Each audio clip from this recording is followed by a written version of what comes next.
শুভ সকাল বন্ধুরা। আজকে দেখো আমার গাছে কত ফুল ফুটেছে, চলো দেখাই তোমাদের।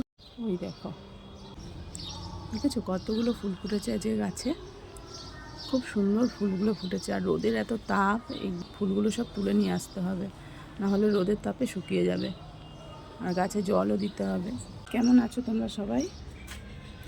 আমি ভালো আছি। দেখো ঘুম থেকে উঠেই চলে এসেছি এখানে, আর এখন এত রোদের তাপ। এখন দেখো কটা বাজে, তাতেই রোদ একদম, মানে এত রোদ হয়েছে। তো সারাদিন তারপরে পড়েই রয়েছে। তো তোমরা সবাই বেশি বেশি করে জল খাবে, আর গরমে যতটা প্রয়োজন না হবে ততটা বাইরে বেরোবে না। প্রয়োজন হলে তবেই বাইরে বেরোবে, না হলে প্রচণ্ড রোদের তাপ, তো গা হয়তো বসে যাওয়ার মতন এত গরম। তো আশা করি তোমরা বুঝতে পেরেছো। তো চলো আর বেশি কথা বলবো না।